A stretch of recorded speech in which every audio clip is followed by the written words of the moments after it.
Ya. Dan ini mendorong saya untuk meneliti apa iya betul Alkitab Kristen ini tidak asli. Ya. Tapi kok kenapa dalam cerita-cerita Muhammad sebagai nabi kok merujuk kepada Alkitab? Kalau tidak asli, kenapa demikian? Nah, itu menjadi pertanyaan saya. Nah, dalam perenungan saya selanjutnya, saya temukan hal yang menarik. Yaitu saat saya mencoba memahami tentang agama Ibrahim. Yang disebut agama yang hanif. Agama yang menjelaskan tentang jalan yang lurus. Nah, apa ini maksud dengan lurus? Ternyata saya baca di dalam Quran, itu tidak mempersekutukan Allah dengan apapun. La ilaha la illallah. Ya, lillah ta'ala. Artinya hanya Allah saja. Ya. Namun secara mujizat Tuhan, saya menerima tuntunan yang benar. Justru dalam menemukan kebenaran yang hakiki, salah satunya justru saya mendapati lewat Al-Quran. Shalom, salam kasih dan salam damai sejahtera untuk kita semua. Selamat pagi, selamat sore dan selamat malam, dan selamat berjumpa kembali Bapak Ibu Saudara sekalian, seperti yang kita saksikan dalam cuplikan video ini, di mana seorang mantan muslim, Bapak Ismail, yang telah menerima kebenaran di dalam Tuhan Yesus Kristus. Puji Tuhan, karena tanpa alasan beliau bukanlah murtadin yang percaya begitu saja, tetapi melalui penelitian beliau justru menemukan kebenaran di dalam Alkitab orang Kristen.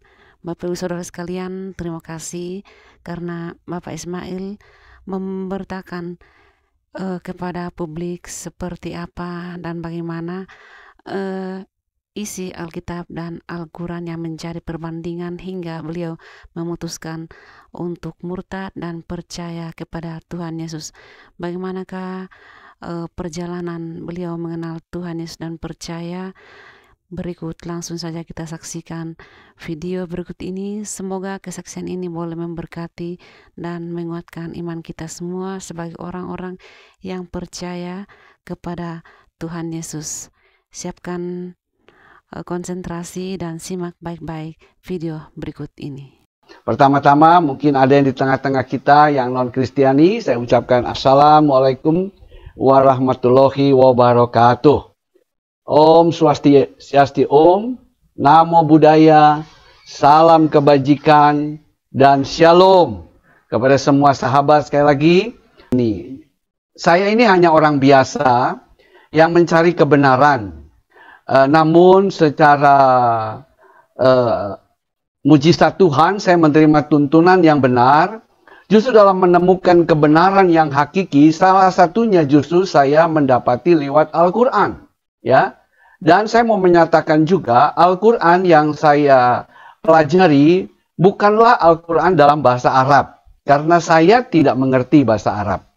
Tetapi dalam bahasa Indonesia, yaitu dalam kitab Al-Quran terjemahan yang dicetak oleh Departemen Agama, yang penterjemahnya itu saya yakin adalah orang-orang yang ahli di bidangnya. Karena ada terdiri dari beberapa profesor doktor yang sangat islami, dan beberapa kiai, doktor, dan bahkan menteri agama yang ada pada zaman itu, saat itu juga ikut ada dalam tim penterjemahan, ya, di mana kitab Al-Quran yang saya pelajari dan miliki, saya sudah ada sekitar tahun 70-an, ya, keluarnya, kurang lebih seperti itu. Jadi dengan demikian, dengan klarifikasi ini, saya berharap bila mana ada channel-channel YouTube yang menyebut mantan ini, mohon harap mencari tentunya berita atau sumber aslinya. Ya, itu saja kepada seluruh permisal di tanah air dan bahkan mungkin di negara luar, ya. Nah, latar belakang saya, sebenarnya saya lahir dari keluarga yang sederhana. Mengapa saya katakan sederhana? Karena ayah saya dulu adalah seorang yang biasa saja, karena kakek saya itu berasal dari Bebelan, masuk Pasir Kunci, dan menurut konon ceritanya itu jawara yang memiliki kesaktian tinggi dan ditakuti oleh para jawara yang ada, bahkan para penyamun atau gerombol-gerombolan yang ada di situ, ya. Nah, sedangkan ayah saya itu tumbuh pada masa persis ya kemerdekaan dan lain sebagainya, jadi tidak sampai sempat sekolah.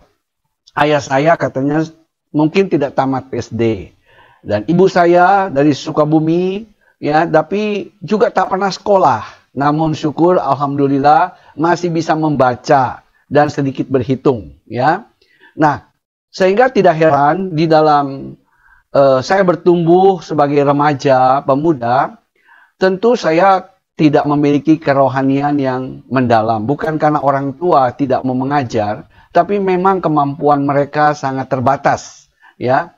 Dan mungkin mereka ingin, tapi mereka tidak memiliki kemampuan. Jadi saya bertumbuh mencari sendiri, ya. Nah, sahabat-sahabat pemirsa, saya bersyukur bahwa ternyata Allah memang menolong saya, dan saya diberi dorongan untuk belajar dan mempelajari seperti rindu mencari Dia, sang kebenaran itu, ya. Nah, jujurnya sebenarnya saya bukan mau mencari agama sebenarnya, ya. Saya hanya ingin mencari kenyamanan dalam diri saya. Karena saat itu saya bertumbuh juga pada tahun ya sekitar 65 ke atas, saya masih merasakan bagaimana dampak G30S, dan di masyarakat bawah itu umumnya tidak terlalu bersahabat satu dengan yang lain. Ada situasi keresahan yang terjadi.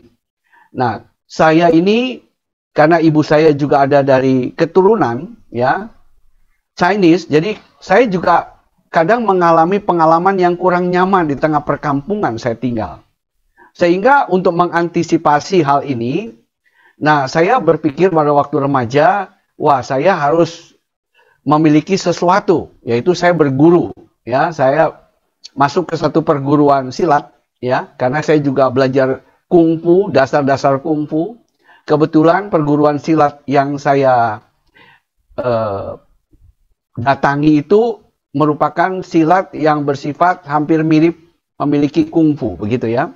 Yaitu perguruan silat Kancing 7 Bintang 12. Itu ada di Keramat Kuitang, Gang Kembang, ya. Di mana dipanggil Aban Napi, ya, guru saya dan mentor saya Bang Gofur, ya. Saya belajar, saya tertarik, ya.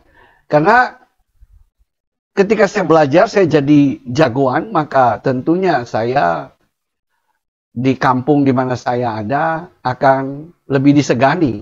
Dan itu menolong saya, memagari saya, ya, untuk tidak orang bertindak sembarangan dengan saya. Nah, namun ketika saya masuk dalam perguruan ini, karena saya masih remaja, ya, saya mencari ini, dan ternyata rupanya setelah lulus saya dibaiat, ya, dan diberi nasihat, dan saya juga mesti membaca beberapa kalimat dalam bahasa Arab. Ya, saya tidak paham karena saya pikir itu ucapan janji yang menjadi satu tanda kelulusan. Ya, saya terima saja, dan saya pun di baiatnya itu dimasukkan ke dalam kali, ya, seperti dibaptis begitu ya. Nah, di Kali Cipinang saya ingat, sambil setelah habis saya memainkan jurus, kemudian kami dibaiat dan dimasukkan dalam kali untuk tanda pengesahan, ya. Dan tiap minggu latihan, saya dengar ceramah-ceramah dan tausiah dan lain sebagainya. Namun pada saat itu saya juga didorong untuk belajar bahasa Arab, tapi saya karena memang tidak mau mencari agama, tapi mencari keselamatan, kenyamanan. Jadi saya tidak mau, ya. Walaupun belakangan saya tahu, ternyata saya baru memahami, oh ternyata itu adalah ya tanda masuk Islam, begitu ya. Nah, tapi di satu sisi karena saya menggunakan pergaulan sebagai jalan untuk saya hidup ini, saya juga kadang bergereja, ya, sekolah minggu begitu ya. Nah, kadang-kadang saya pergi ya dengan teman-teman. Jadi saya juga mendengar. Nah, di dalam perjalanan ini, ya, tanpa disadari saya juga masuk ke dalam terjebak dalam satu aliran kebatinan. Ya. Karena kami tiap bulan dalam perguruan silat itu, kita diadakan pertandingan persahabatan. Baik dengan kelompok judo, ya, atau yang main jujitsu, atau karate. Ya. Waktu itu masih karate. Ya, dengan ban hitam dan satu, begitu ya. Nah, kira-kira dengan keseimbangan, dan kami diadakan pertandingan persahabatan. Nah, dalam pertandingan persahabatan itulah kita perlu mengisi badan kita dengan ilmu kebatinan. Nah, lewat kebatinan itulah ya saya tanpa disadari mengenal sesuatu yang ternyata ada sesuatu yang ingin menguasai saya. Ya. Nah, disitulah saya belajar mencari sesuatu bagaimana melepaskan diri. Dan bukan kebetulan, memang sejak kecil saya menyenangi ya belajar agama atau buku-buku tentang agama. Terutama saya waktu itu masih lebih kecil lagi, saya senang kitab Ramayana. Waktu itu ada komik Ramayana. Saya senang sekali baca kitab Ramayana dan Bharatayuda. Dan saya ketika mengenang itu, saya melihat bagaimana artinya itu hidup bagi saya sendiri waktu itu.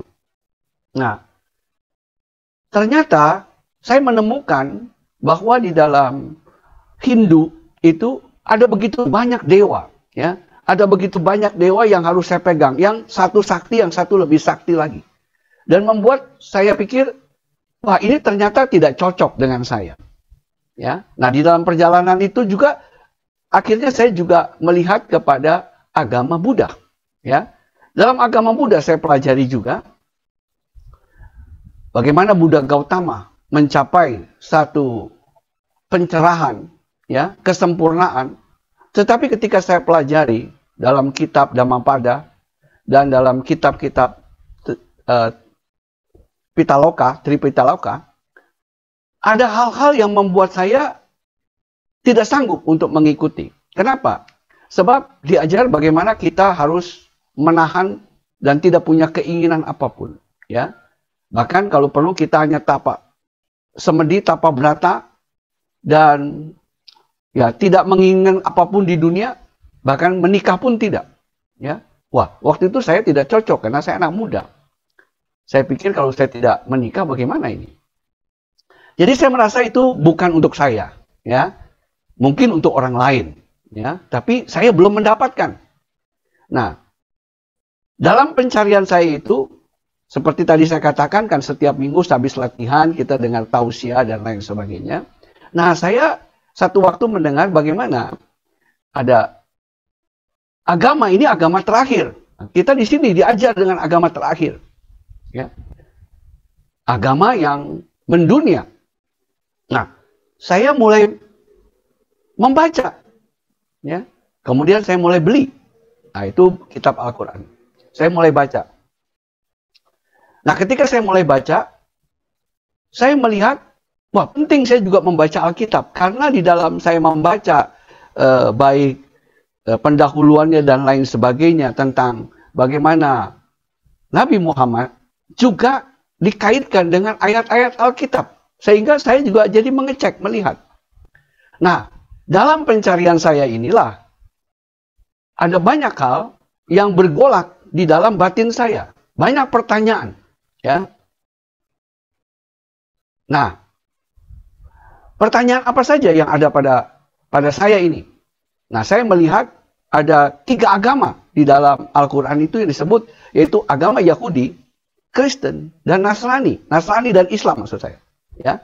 Yahudi, Nasrani, dan Islam. Mengapa saya tertarik? Karena ketiga agama ini rupanya menokohkan seseorang yang bernama Ibrahim. Ya, sosok Ibrahim diakui sebagai sumber iman dari 3 agama tersebut. Ini menarik perhatian saya. Nah, ketika saya mau belajar, terutama dalam Yahudi pada waktu itu, ya tentunya saya jarang mendapatkan informasi, ya. Saya tanya kepada guru saya, guru silat saya, oleh Yahudi jangan dipelajari, ya. Bangsa kurang baik, ya. Jadi saya cari juga tidak ada sumber referensinya. Tapi saya melihat Nasrani memiliki keterkaitan karena Nasrani ternyata memiliki satu kesatuan kitab yang disebut ada perjanjian lama dan ada perjanjian baru, dan itu menyatu. Ya, karena perjanjian lama yang disebut Taurat dan Zabur itu menyatu dengan Injil.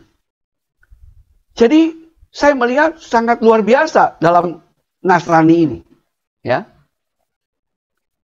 sehingga semakin tertarik saya membaca dua kitab ini secara rutin. Ya, pada waktu saya masih remaja. Ya, entah kenapa di hati saya ada dorongan begitu kuat. Ya, untuk membaca ini. Tapi di satu sisi saya melihat bagaimana Islam menegaskan ini adalah agama terakhir. Dan Muhammad adalah nabi terakhir dan nabi penutup. Ya. Dan saya juga diinfokan dalam tausiah-tausiah bahwa Alkitab yang ada Nasrani ini tidak asli. Dan sudah ada di dalam Al-Quran semuanya.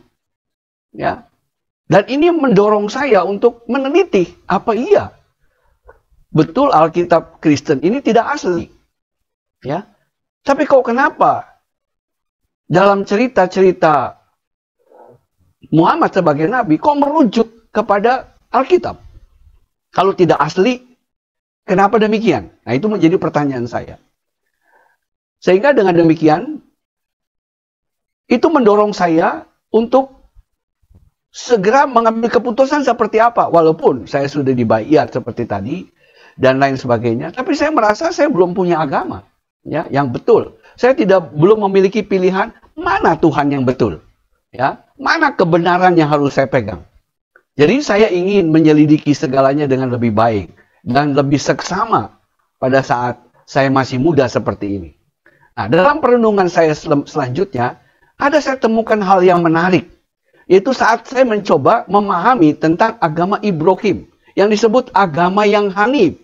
Agama yang menjelaskan tentang jalan yang lurus. Nah, apa ini maksud dengan lurus? Ternyata saya baca di dalam Quran, itu tidak mempersekutukan Allah dengan apapun. La ilaha la illallah.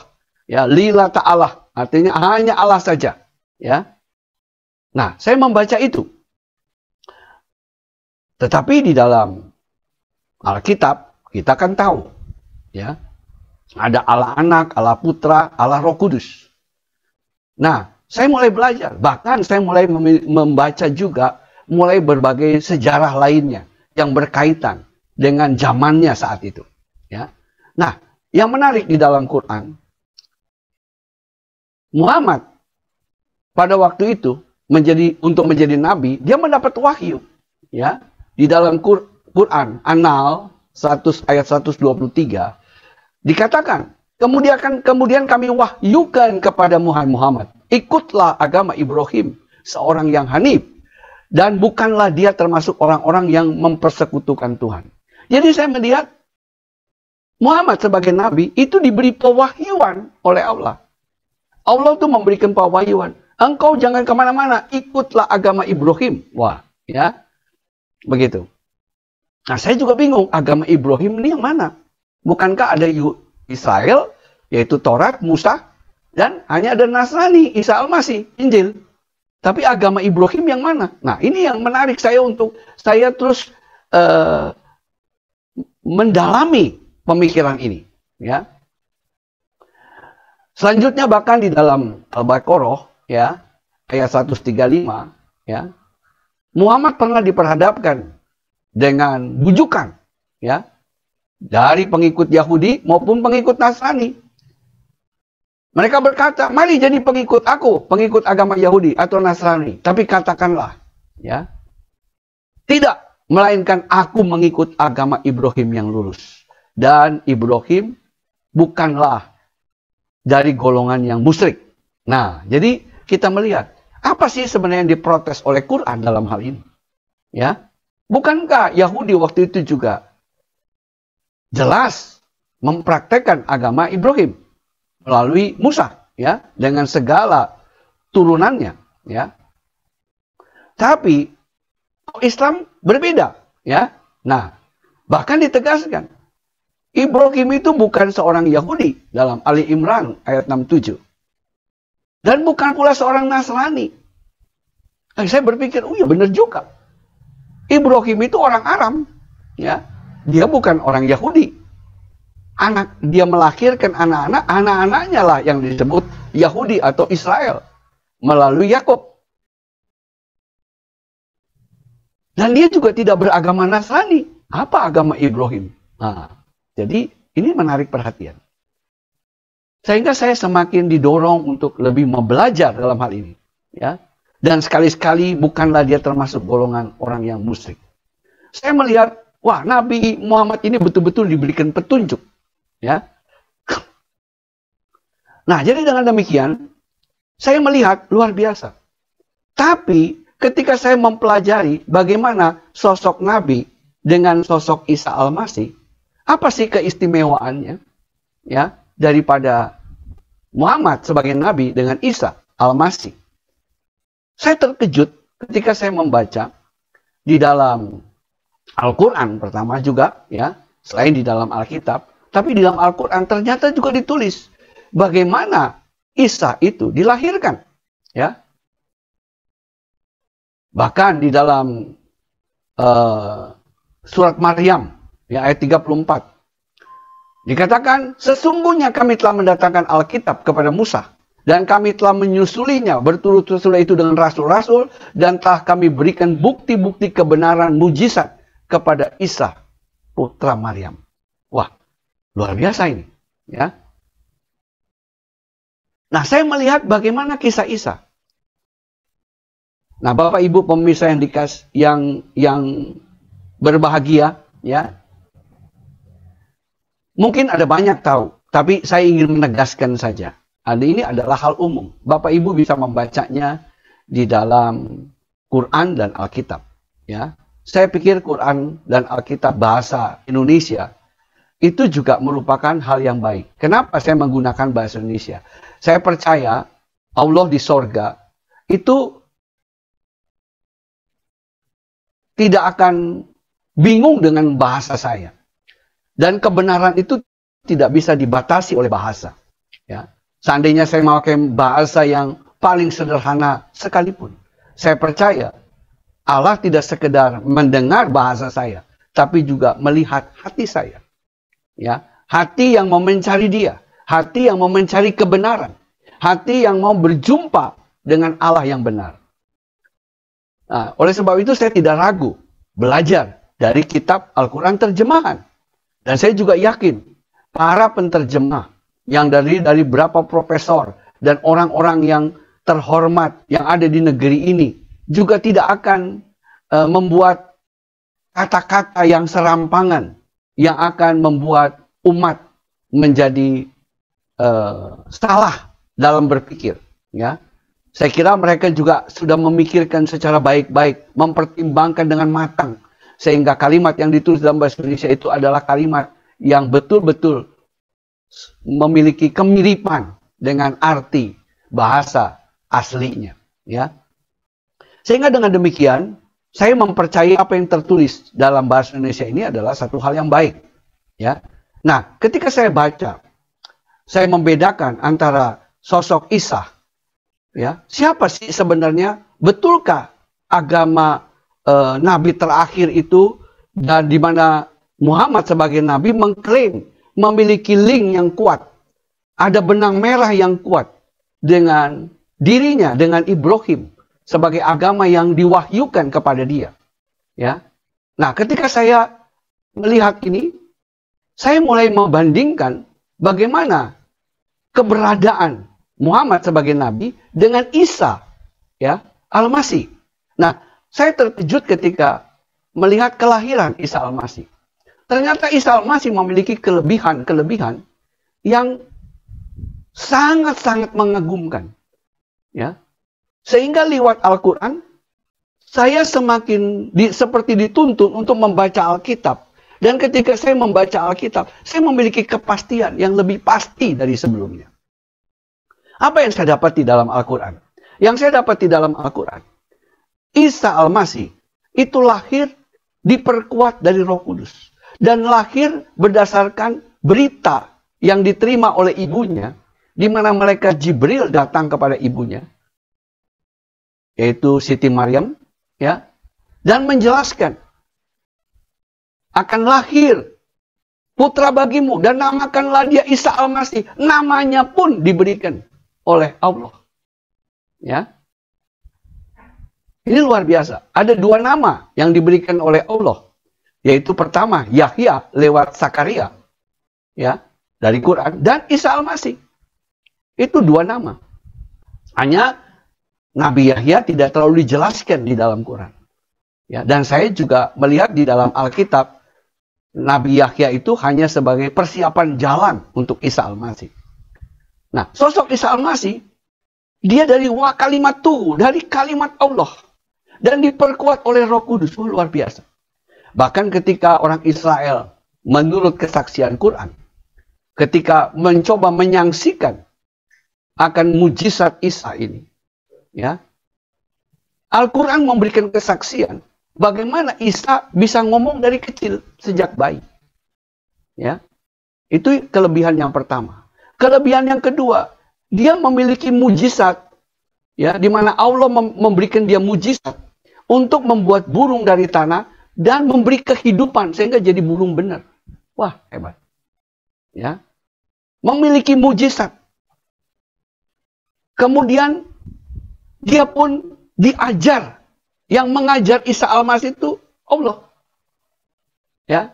Diajarkan tentang Injil, diajarkan tentang kenabian, hikmah, dan lain sebagainya. Jadi dalam kisah Maryam dan beberapa kisah-kisah dari surat-surat Al-Quran lainnya, saudara bisa menemukan begitu banyak kisah Isa Al-Masih. Nah, ketika saya melihat sosok ini, saya cukup kaget ketika melihat biografi Muhammad sebagai nabi. Nah, Muhammad ini lahir, sebelum lahir 7 bulan, ya, usia kandungan ibunya 2 bulan atau 3 bulan, ayahnya meninggal. Ya, Abdullah bin Abdul Muthalib meninggal. Sehingga ketika meninggal, ibunya berjuang dalam kesendirian melahirkan Muhammad, ya. Dan ketika lahir Muhammad ini, saya terkejut. Muhammad itu lahir, kakeknya Abdul Muthalib yang akhirnya memeliharanya, pertama kali lahir, dalam lahir sebagai bayi, maka Muhammad itu ketika mau dikasih nama, nah yang memberi nama ini Abdul Muthalib kakeknya. Seorang pemuka agama Quraisy. Oleh sebab itu tidak heran, ketika Muhammad kecil, Muhammad lahir sebagai bayi, dia dibawa ke Ka'bah. Di hadapan pemuka agama Quraisy dan di hadapan 360 berhala. Dan dewa-dewa utama lainnya, maka Muhammad diberi nama. Nah, itu Muhammad dari keterangannya, ya. Nama yang tidak lazim, ya. Jadi nama dari luar, ya. Tapi yang memberikan ini adalah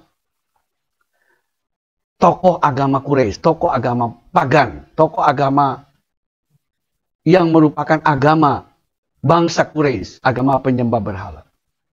Nah, ini satu hal yang berbeda sekali. Ya, Nabi mulai dipelihara, ya, disusukan selama 2 tahun oleh seorang jasa penyusah yang membesarkan bayi. Ya, saya juga tidak memahami kenapa ibunya tidak menyusui. Ya, itu dapat kita dalami secara tersendiri. Ya, dan singkat cerita, setelah 2 tahun, maka dia dikembalikan kepada ibunya. Ya. Sehingga pada usia 5 tahun, ibunya terakhir menjelang ibunya dipanggil pulang ke Ramatullah. Ibunya sempat pergi ke Madinah, ke Yastrib, disebut kota Yastrib waktu itu. Nah, kota Yastrib itu adalah kota di mana keluarga besar ibunya berada. Muhammad diperkenalkan kepada kakeknya dan tentu orang tua daripada ibunda Nabi. Ya. Dan sekaligus menengok makam ayahnya. Karena rupanya makam ayahnya itu dimakamkan di Yastrib. Ya, di keluarga besar ibunya. Nah, Yastrib itu adalah kota yang dimana terdiri dari sebagian besar, sebagian itu adalah keluarga besar Nabi, dan sebagian adalah keluarga-keluarga para Yahudi yang tinggal di sana. Ya. Ada kira-kira sebulan ibunda Nabi bersama Nabi Muhammad di situ. Kemudian ketika mereka balik ke Mekah di tengah perjalanan lah, ibunya dipanggil pulang. Ini sangat menyedihkan. Ya, beliau menderita kesedihan yang luar biasa. Dan akhirnya dia kehilangan kedua orang tuanya. Nah, dia bertumbuh, diasuh oleh kakeknya. Pada usia 12 tahun. Nah, ini menarik lagi. Dia membantu pamannya untuk berdagang. Ya, pamannya Abu Thalib untuk berdagang ke benua Syam. Dia membawa barang dagangan Siti Khadijah. Seorang janda yang kaya. Tetapi Siti Khadijah ya, adalah bangsawan Quraisy yang tidak memeluk agama Quraisy.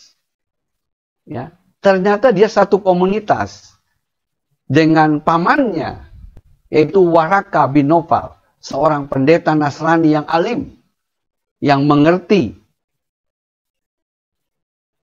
menulis bahasa Ibrani ke dalam bahasa Arab, dan seorang Nasrani yang sangat baik. Itu kesaksian. Baik, sejarahnya demikian.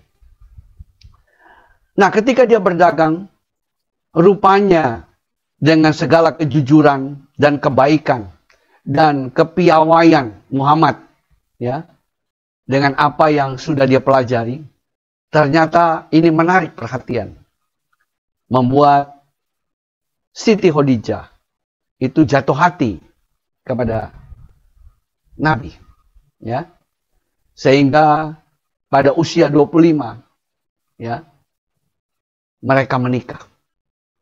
Ya. Mereka menikah, dan dalam catatan pernikahan juga, rupanya mereka menikah tidak di tempat di mana pemuka agama Quraisy ada. Ya, tetapi mereka menikah di tempat yang lain. Nah, saya percaya itu adalah menikah dengan keluarga besar, ya, daripada Siti Khadijah dan komunitasnya tentunya. Nah, dia memiliki 6 anak. Hasil perkawinan, pernikahan dengan Siti Khadijah, 2 pria dan 4 wanita. Nah, dalam perjalanan ini, ya, Muhammad ini bukan seorang yang biasa. Dia pun menerima penghormatan dari pemuka agama Quraisy. Karena dalam usia antara 25 sampai 35 menurut catatan sejarah, beliau diberi gelar Al-Amin oleh pemuka agama Quraisy oleh karena satu tindakan yang sangat luar biasa yang beliau lakukan pada saat pemuka agama Quraisy yang menyembah berhala di tengah-tengah pemugaran Ka'bah, ya. Mereka hampir saja bertikai dengan penuh bahaya yang mungkin bisa terjadi saling membunuh satu dengan yang lain. Tapi Muhammad ternyata memiliki satu pandangan yang luar biasa yang membuat pertikaian itu dapat disudahi dengan baik. Yaitu karena pertikaian itu menyangkut bagaimana menempatkan Hajar Aswad ke tempatnya yang semula. Nah, para pemuka sebelumnya berlomba saling mendahului. Akhirnya Muhammad mengambil satu inisiatif dengan mengambil sehelai kain dan menaruh Hajar Aswad di tengah. Mereka bersama-sama menempatkannya. Dan ternyata tindakan itu menyebabkan dia mendapat gelar Al-Amin. gelar yang terpuji. Sehingga kita melihat sebelum usia 40, Muhammad itu menjadi orang yang sangat dikenal, baik di tengah masyarakat Quraisy maupun di tengah kelompok komunitas, ya, Waraka bin Naufal ataupun Siti Khadijah. Nah, dalam perjalanan ini ada menarik hal yang lain yang saya catat, yaitu ketika dalam usia 12 tahun yang tadi saya katakan dia ke benua Syam berdagang. Satu waktu dia bertemu lagi dengan seorang pendeta, namanya pendeta Nasrani yang sangat alim, yaitu pendeta Buhaira. Pendeta Buhaira menasehatkan satu hal yang saya anggap kalimatnya itu perlu menjadi perhatian saya. Ya. Pesannya kepada Abu Thalib pamannya yang mengajak dia. Dia berkata begini, "Aku melihat tanda-tanda kenabian dalam anak ini. Ya. Maka aku berpesan kepadamu untuk menjaga anak ini baik-baik. Dan jangan sampai kaum Yahudi mengetahui. Karena kalau mereka mengetahui, anak ini akan dianiaya." Saya cukup terkejut. Loh, kenapa? Bukankah dia terkenal? Dia seorang yang sangat alim, sangat baik. Ya, di pemuka Quraisy baik. Ya. Dan juga baik tengah komunitas lain. Kok kenapa mesti dianiaya oleh orang Yahudi? Nah, ini yang menarik. Tapi saya masih belum paham ketika saya mengikuti terus, ya, dan saya mempelajari terus, belakangan baru saya memahami kenapa. Ya, ini menjadi ciri-ciri beliau itu harus diberi pesan seperti itu kepada pamannya. Nah, perbedaan inilah yang saya lihat sangat luar biasa. Jadi dengan kata lain, begitu jauh berbeda tumbuhnya Isa sebagai seorang yang memegang amanat Allah dengan Muhammad. Ya. Bahkan dalam ayat Quran yang lain,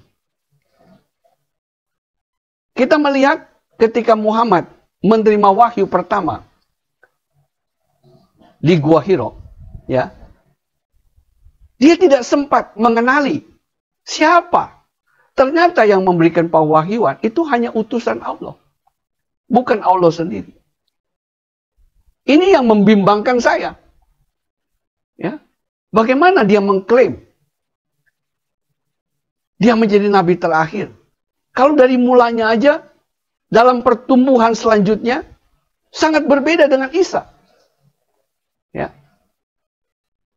Nah, ciri yang kedua yang membimbangkan saya adalah dikatakan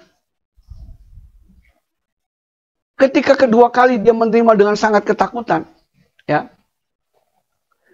Kemudian dia pulang buru-buru, istrinya memanggil dia. Ternyata istrinya juga tidak memanggil dengan nama Muhammad. Dia memanggil dengan Abul Qasim. "Wahai Abul Qasim,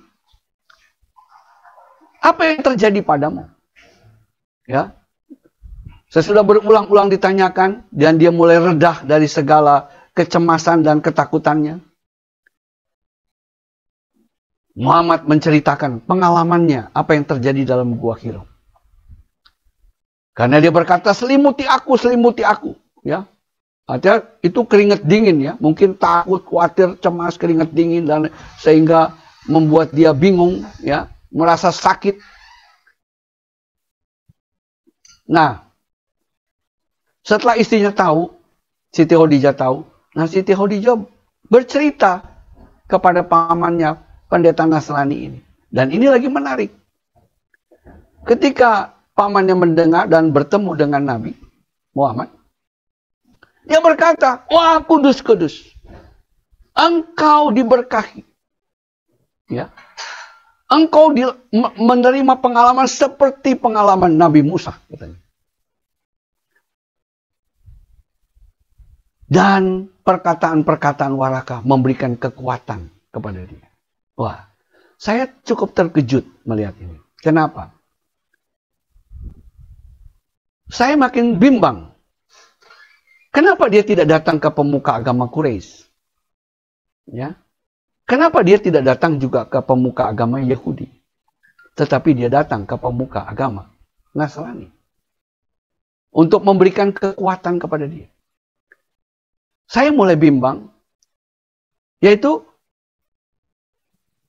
ada satu asumsi yang ada sama saya. Kalau begitu, kemungkinan besar mereka seiman. Itu merupakan ciri yang jelas. Ya. Oh, ternyata demikian kejadiannya. Sehingga dia menerima kekuatan dari Waraka bin Naufal.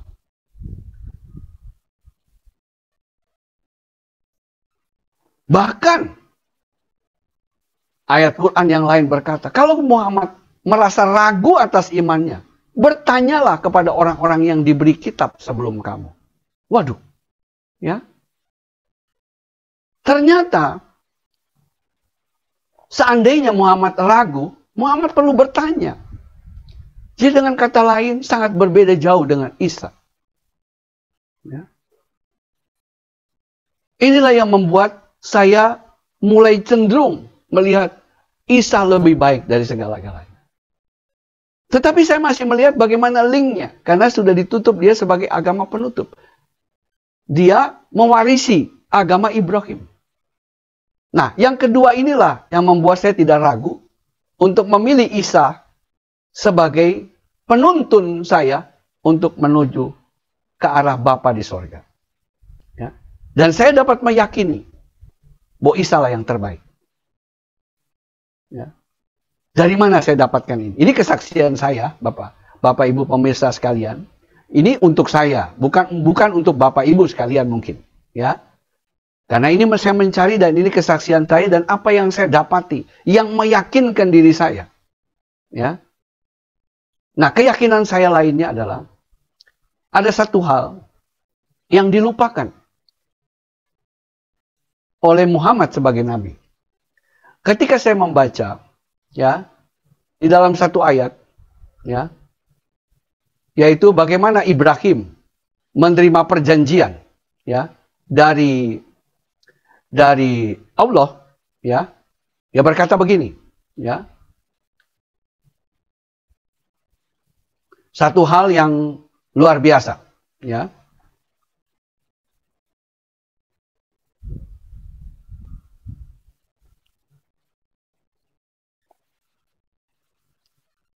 Bahwa Allah berkata kepada Ibrahim, Ibrahim menerima perjanjian dan menunaikannya. Ibrahim menerima perjanjian dan larangan. Ya. Oleh karena dia menerima perjanjian itu, maka dia dijadikan imam selama-lamanya oleh Allah. Ya, ini dalam Quran. Dan satu hal yang saya baca yang penting adalah ketika ketika Ibrahim menerima hal ini dari Allah, dia menerima tanda satu, yaitu tanda sunat. Itu yang meneguhkan perjanjian Allah dengan Ibrahim. Oleh sebab itu, ketika dia menerima perjanjian itu setelah Ishak anaknya lahir, maka dia dijadikan demikian. Ya, setelah dia juga mempersembahkan korban buat anaknya, maka Allah itu sangat memberkati Abraham, ya, dan diberikanlah janji. Abraham menerima dan larangan. Larangannya tidak mempersekutukan Tuhan. Ya, dan janjinya untuk itulah Ibrahim harus menyunatkan diri sebagai tanda penyucian, sebagai tanda dia menerima janji itu. Oleh sebab itu Ismail pun disunat pada usia 13 tahun. Dan Ishak juga disunat pada masa kecil. Sejak saat inilah seluruh keturunan, baik Ishak, baik Yakub, baik Daud, baik Sulaiman, dan seluruh nabi-nabi, sampai terakhir kepada Isa. Secara hukum Taurat, itu harus disunat pada saat umur 8 hari. Wah, linknya jelas. Saya melihat link benang merahnya jelas. Ini luar biasa. Nah, tapi ketika saya memperhatikan dan saya mencoba menyelidiki tentang Muhammad sebagai bagaimana dia menjadi nabi dan mengklaim memiliki link terakhir, saya tidak melihat ada riwayat sunat pada dirinya. Karena dia menerima pewahyuan baru umur 40.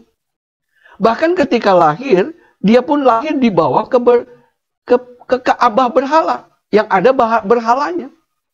Oleh pemuka agama pagan. Riwayat sunat tidak ada. Dan saya bertanya kepada orang-orang yang ahli. Kok tidak ada? Oh, kamu salah. Dia lahir pada waktu menurut hadis, dia disunat pada waktu lahir. Allah membuat dia mujizat. Wah, apa iya? Nah, ketika saya membaca sejarahnya lagi, kenapa Abdul Muthalib kakeknya tidak tahu? Kalau ini mujizat, tentu menggemparkan. Berita ini harus disampaikan, menjadi kebanggaan keluarga. Tapi ternyata tidak. Saya belum cukup puas. Nah, ketika saya melihat lagi bagaimana biografi Nabi ketika menikah dengan Siti Khadijah. Dia memiliki 2 anak laki-laki. Ternyata kalau beliau disunat oleh Allah sejak lahir, tentu ini kan diberitakan kepada dia, nggak mungkin disembunyikan. Tentu akan diceritakan. Hai Muhammad, cucuku, engkau tahukah bahwa engkau lahir dalam kondisi Allah berkata begini? Ya tentu dia akan melakukan hal ini kepada anaknya. Karena itu merupakan tanda kenabiannya. Ternyata anaknya pun tidak ada riwayat sunat. Nah, saya masih belum puas. Saya cari lagi. Ketika dia mulai dari menerima pewahyuan dari Gua Hiro. Selama 12 tahun dia masih di Mekah. Dia mulai menerima ya anak angkatnya masuk agama yang diberitakan. Tetapi itu pun tidak ada riwayat sunat. Ya. Bahkan ketika sampai beliau hijrah ke Madinah, beliau juga menikahi seorang Maria yang bernama Maria, wanita dari Habsyi, ya, dari kerajaan Habasah. Itu merupakan kerajaan Kristen. Wanita itu wanita Yahudi, ya, di mana keluarganya dilenyapkan oleh Nabi dan dia pun dijadikan istri, ya. Anaknya yang terakhir di Madinah itu bernama Ibrahim. Itu pun tidak ada riwayat sunat. Sehingga saya dapat berkesimpulan bahwa hukum sunat itu ditambahkan kemudian, bukan pada saat zaman Nabi. Ya. Ditambahkan oleh pengikut-pengikut mungkin, ya. Tapi di dalam sepanjang 22 tahun di mana Al-Quran diturunkan secara bertahap sampai Nabi dipanggil pulang oleh Allah, tidak ada riwayat sunat. Nah, inilah yang membuat pilihan saya menjadi tetap bahwa Isa yang terakhir sebagai Nabi penutup. Ini buat saya loh, Bapak Ibu pemirsa, ya, pengertian yang saya dapati, ya. Mungkin saja Bapak Ibu berbeda dengan saya, tidak masalah. Ya. Tapi apa yang saya dapati adalah petunjuk untuk saya pribadi. Dan sangat meyakinkan dengan kuat. Sehingga dengan demikian, saya memilih Isa atau yang dikenal Yesus sebagai jalan yang lurus, jalan kebenaran, jalan yang sesungguhnya. Inilah yang memberikan kekuatan kepada saya. Sehingga saya tidak ragu lagi. Selain dari bukti kelahirannya, dia melebihi. Bahwa Isa sangat disayang oleh Allah. Bahkan terakhir pun, Muhammad yang tidak dikirim balik menjadi hakim dan imam yang adil. Tetapi dia di dalam hadis Sahih Muslim, maka disebut bahwa Isa lah yang akan datang sebagai imam dan hakim yang adil bagi dunia ini. Sehingga dengan kata lain semua manusia, termasuk mungkin Nabi, juga diadili oleh beliau. Inilah yang luar biasa, kebenaran yang saya dapati. Sehingga saya tidak memiliki keraguan lagi untuk menjadikan Isa yang disebut Yesus Kristus menjadi pemimpin saya untuk menuntun saya bersama dengan Dia menemukan kebenaran yang sesungguhnya. Ya. Inilah yang sekelumit saya dapatkan dalam kesaksian saya. Selain banyak hal yang lain yang tak bisa saya bagikan, tetapi tidak untuk kali ini. Ya. Dan saya percaya dan saya berharap bahwa apa yang saya bagikan ini kiranya ini akan membuka dan mencerahkan bagi Bapak Ibu, saudara pemirsa di tanah air, dan juga kepada semua sahabat. Mari kita mendidik keluarga dan anak-anak kita pada jalan kebenaran yang sesungguhnya. Jangan salah memilih, karena kalau Anda salah memilih, akibatnya fatal, karena itu adalah dampaknya di dalam kekekalan. Di dalam dunia inilah menjadi tempat pelatihan kita untuk memilih. Mari kita waspada. Mari kita belajar sungguh-sungguh. Ya. Mari kita buktikan. Saya teringat dalam perumpamaan yang Tuhan berikan. Bagaimana orang kaya dengan Lazarus. Ketika orang kaya itu meninggal. Dan Lazarus yang ada di depan pintunya juga meninggal. Dia melihat Lazarus ada di pangkuan Ibrahim. Ya. Dan dia berkata kepada Bapak Ibrahim, tolong berikan aku air. Oh, tidak bisa. Ini jauh. Kalau gitu beritahukanlah, aku masih punya 5 saudaraku. Ya. Yang belum mendengar kabar. Beritahukan mereka. Apa yang Ibrahim katakan kepada orang kaya itu? Di dunia ini sudah ada kitab yang engkau bisa pelajari dan baca. Kalau engkau tidak percaya pada kitab itu, Ibrahim katakan, seandainya ada orang bangkit dari antara orang mati, memberitahukan, engkau juga akan menutup pintu hatimu. Jadi kita ditinggali kitab-kitab yang sudah jelas. Nah, kembali kepada kitab, ada sedikit yang saya bukakan. Saya dengar kitab, tadi kan Alkitab Kristen dipalsukan. Ternyata ketika saya pelajari, tidak pernah ada protes Al-Quran bahwa Alkitab pada zaman Nabi itu dikatakan palsu. Tidak ada. Al-Quran justru memprotes bagaimana kebenaran-kebenaran yang disembunyikan oleh orang-orang Nasrani dan orang-orang Yahudi di dalam mengajarkan kepada umat saat itu, justru Al-Quranlah sebagai pemprotesnya. Dikatakan engkau menyembunyikan kebenaran yang sesungguhnya. Muhammad yang pada waktu itu telah diberikan pemahaman oleh Waraka bin Nopal yang memahami tentang Injil, memberitakan bahwa ajaran yang diberitakan oleh rahib-rahib yang ngaco itu salah. Dan ketika saya pelajari bagaimana sejarah gereja waktu itu, memang gereja pada saat itu gereja sedang kacau-kacaunya. Ya, para imam itu khotbah hanya pesanan pemimpin kerajaan. Karena pertempuran antara Katolik Timur dengan Katolik Barat. Ya. Belum lagi pertempuran dengan Persia yang menyerang Yerusalem. Bagaimana saling kafir mengkafirkan antara gereja Barat dengan gereja Timur. Sehingga mereka sangat tidak memperdulikan masyarakat. Dan mereka lebih mementingkan jabatan dan kedudukan. Mereka menciptakan aturan-aturan gereja yang tidak dapat dijangkau oleh umat. Dan mereka mengajarkan dengan cara yang semena-mena. Itulah yang diprotes oleh Quran.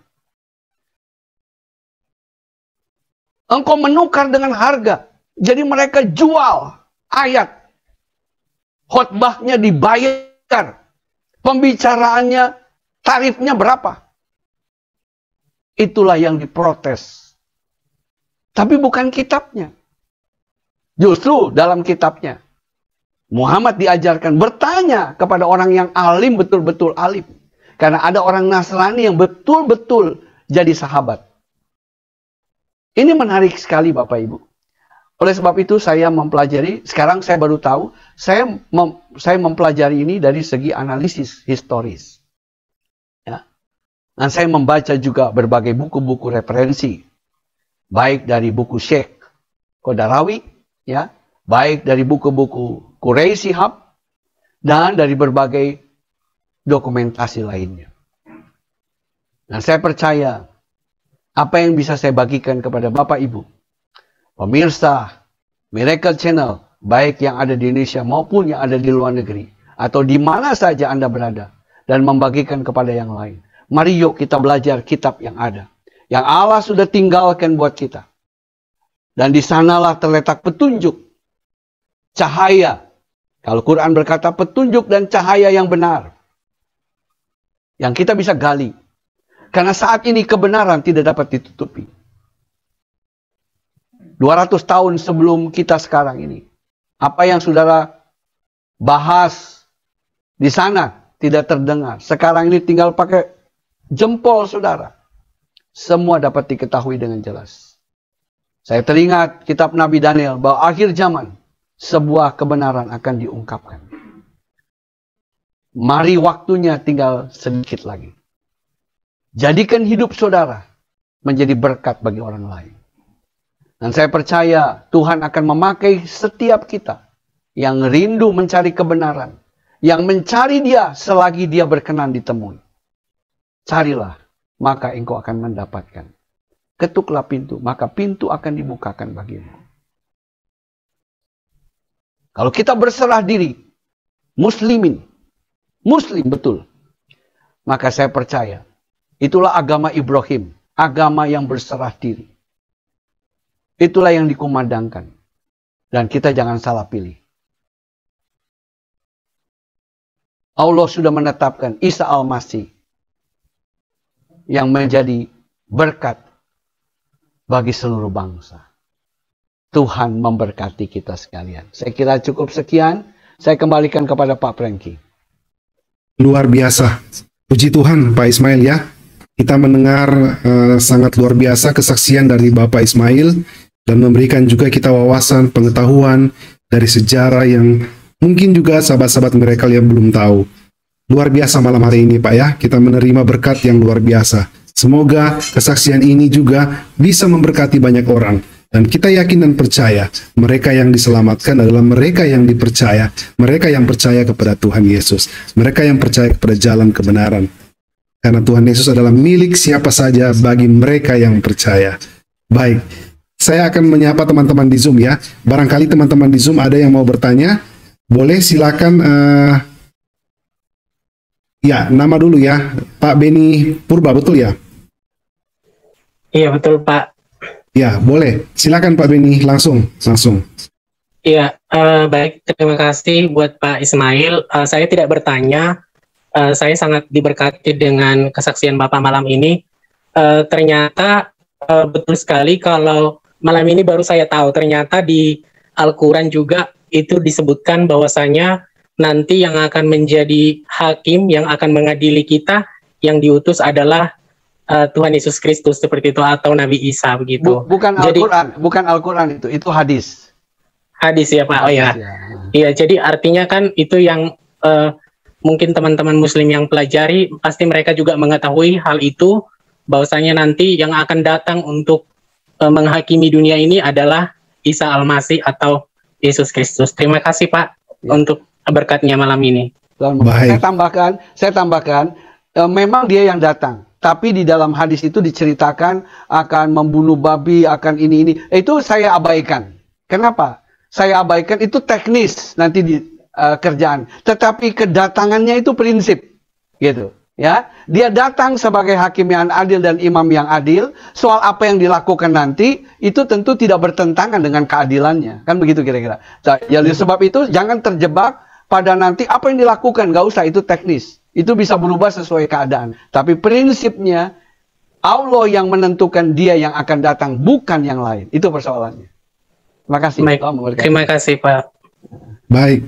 Sudah cukup jelas ya, Pak Benri Purba. Ya. Baik teman-teman yang lain, luar biasa ya. Diberkati ya Pak Benri. Baik, teman-teman yang lain di Zoom, ada yang mau bertanya bisa hidupkan. Baik, sebentar Ibu ya. Ibu Nining, betul Bu ya? Iya. Silakan Ibu. Shalom, selamat malam. Shalom, selamat malam. Saya dapat berkat juga, meneguhkan juga. Tadi yang disampaikan Bapak Ismail tadi, jalan yang lurus, ya, itu adalah Isa. Nah, itu yang saya sampaikan. Saya melayani suami saya dari Banten, baru setahun yang lalu dipanggil Tuhan. Saya 15 tahun, doa saya baru dijawab sama Tuhan. Anak saya 4, suami diselamatkan ya, karena kami yang disampaikan ke Pak Ismail tadi, benar-benar jalan yang lurus adalah mengatakan, akulah jalan, kebenaran, dan hidup. Barang siapa yang percaya. Nah, itu saya sampaikan kepada almarhum suami, dan situ baru langsung bertobat. Dan tapi memang kalau kita mau mengenal Isa itu harus bayar mahal ya, bayar harga. Ya, saya banyak doa puasa sehingga kami dapat menangkan pernikahan 15 tahun baru Tuhan jawab doa saya. Itu memang benar-benar peperangan rohani yang luar biasa. Sampai di kepala saya itu ada golok ya, karena saya harus memenangkan jiwa tadi. Saya nggak pernah mengajak untuk suami saya ke gereja, tapi saya percaya tadi yang disampaikan Pak Ismail tadi, saya menambah wawasan juga bahwa ada dasar sejarahnya. Ya, saya belajar, tapi karena gara-gara suami saya mau nggak mau saya harus juga sekarang terus banyak belajar. Nah, puji Tuhan, malam hari ini saya dapat berkat. Jadi anak-anak semua sudah terima Tuhan Yesus, dan kami pun juga sekarang melayani Tuhan. Puji Tuhan. Amin. Baik. Amin. Tuhan berkati Ibu Nining. Luar biasa ya Ibu Nining. Meskipun butuh waktu begitu lama ya, tetapi yang penting endingnya doa Ibu dijawab. Amin. Dan diselamatkan. Dan seisi rumah juga, anak-anak juga diselamatkan. Nama Tuhan Yesus dipermuliakan. Luar biasa Bu ya. Iya. Ya, kebetulan jemaat juga banyak yang dari Kedar yang diselayani, diselamatkan. Baik. Puji Tuhan. Puji Tuhan Ibu ya. Tetap setia dengan Tuhan Yesus. Baik. Amin. Teman-teman yang lain, sahabat-sahabat Miracle, masih ada yang mau bertanya? Boleh silakan. Pak Sulaiman, silakan Pak. Apa kabar hari ini Pak? Luar biasa, puji Tuhan. Salam, puji Tuhan. Pak. Shalom Pak. Shalom. Selamat malam Pak Ismail. Malam. Iya, pemaparan Bapak itu menambah wawasan saya Pak. Saya mengucap syukur buat keadaan hari ini. Saya percaya bahwa karena ada COVID, maka pemberitaan firman Tuhan, pemberitaan tentang pekabaran Injil sepertinya semakin diperluas karena orang berfokus kepada semua menggunakan internet ya Pak ya. Ada satu pertanyaan dari saya Pak tentang tadi ketika Nabi Muhammad diberikan jabatan atau spesial ya Pak, yang istimewa ketika Nabi Muhammad itu menentukan letak batu Hajar Aswad ya Pak ya, ketika ada perselisihan begitu Pak ya, di Mekah ya betul. Jadi ketika Nabi Muhammad itu menentukan letak batunya dan mereka setuju dan diberikan hak istimewanya begitu. Bukan, saya tambahkan, bukan menentukan letaknya sudah ada, ya. Cuman waktu itu bergeser karena kan pemugaran. Pada waktu mau dikembalikan ke tempatnya semula, itu siapa yang berhak? Nah itu persoalannya. Siapa yang berhak? Jadi misalnya ada dari Bani ini Hasim, tapi Bani lain tidak bisa. Aku lebih tinggi. Nah, Muhammad datang dengan sehelai kain, taruh Hajar Aswadnya di tengah, mereka angkat rame-rame menuju tempat yang seharusnya, dan Muhammad yang meletakkan. Itu dianggap satu keadilan bersama.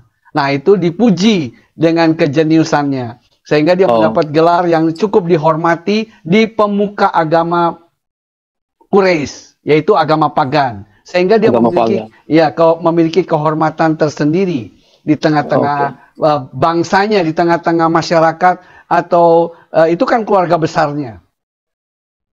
Oke, jadi waktu itu ada Ka'bah dan ada batu hitam di sana, sudah ada ya Pak ya? Sudah ada. Jadi Pak Ismail, apakah waktu itu agama Islam sudah berdiri? Oh belum, kan beliau baru umur 25, antara 25 sampai 35. Itu tidak dijelaskan apa umur 27, 26, apa 30. Yang disetujui antara 25 sampai 35 kejadiannya itu, ya, saya mengikuti dan tidak mau menambah atau mengurangi, atau tidak mau apapun. Saya setuju saja, tapi persoalannya adalah itu sebelum beliau diangkat menjadi nabi. Oke, saya jelas, saya mengerti. Jadi saya mengerti. Ya. Itu untuk tambah wawasan saya aja sih. Iya, nah, terima kasih. Pak Ismail, kegiatan Pak Ismail ini saat ini apa Pak? Saya lebih ke arah bersama-sama murtadin, teman-teman sahabat dekat, untuk lebih mengarahkan, karena banyak murtadin sekarang ini memberi kesaksiannya yang hanya lebih kepada tidak bersifat mengedukasi. Nah, saya mau melatih mereka yang bersifat edukasi sehingga efektivitasnya lebih tajam. Haleluya. Haleluya. Maju terus Pak ya. Dan saya berharap ya, doa Bapak dan dukungan Bapak saya harapkan. Ya, puji Tuhan Pak. Itu saja dari saya. Maju terus Pak Ismail. Tuhan Yesus memberkati. Terima kasih Pak Sulaiman. Baik. Terima kasih Pak Sulaiman ya telah berbagi malam ini. Kita diberkati luar biasa Pak Sulaiman ya. Salam Pak Franky. Saya berharap bahwa Miracle TV ini dipakai Tuhan secara luar biasa. Amin. Puji Tuhan Pak. Mungkin ada saat ini. Ya, mungkin saat ini ada saudara-saudara kita yang ada di persimpangan dan boleh Tuhan jamah lewat kesaksian Pak Ismail. Itu saja dari saya. Haleluya. Puji Tuhan. Haleluya. Puji Tuhan. Shalom. Baik, shalom Pak. Ini yang terakhir jika masih ada dari Zoom ya. Kalau tidak, kita sudah di penghujung waktu dan kita akan menutup sesi kesaksian pada malam hari ini dengan Bapak J. Ismail. Baik, sudah tidak ada ya? Ya, luar biasa kesaksian dari Pak Ismail pada malam hari ini. Nah, teman-teman, sekali lagi ya, yang mungkin baru bertobat, baru mau mengenal Tuhan Yesus dan mau dibimbing, silakan.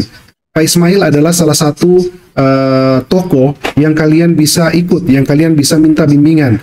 Karena Pak Ismail memang di bidangnya akademis, ya. Bagi teman-teman yang rindu, mau menghubungi, bisa hubungi nomor Miracle. Sahabat-sahabat sudah tahu ya, nomornya tidak berubah, ada di layar juga.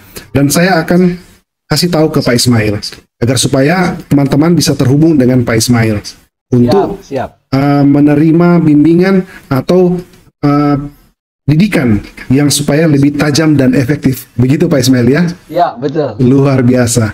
Baik, kalau begitu, sahabat-sahabat Miracle, kami sangat berterima kasih. Malam ini adalah hal yang luar biasa. Kita sudah menerima berkat dari Pak Ismail, menerima kesaksian yang luar biasa, menerima juga edukasi, menambah wawasan kita. Nah Pak, sebelum kita tutup dalam doa, closing statement Pak, buat sahabat-sahabat di luar sana yang mungkin juga bergejolak imannya atau apapun itu, Pak Ismail lebih tahu, silakan Pak memberikan closing statement. Closing statement saya, mari peganglah firman Allah dalam Alkitab secara sungguh-sungguh dan jangan bimbang dan ragu, serta yakinkan pada seluruh, khususnya pertama pribadi kita dan orang yang dekat dengan kita, bahwa Alkitablah, di dalam Yesuslah berita keselamatan itu boleh kita dapatkan. Jadi Yesus menekankan bahwa keselamatan datang dari bangsa Yahudi. Dengan demikian kita akan tidak ragu dan kita akan tentu mengarahkan anak-anak kita untuk tidak salah memilih kebenaran yang harus dipegang, yang akan memimpin dia dan menuntun dia sampai pada kekekalan.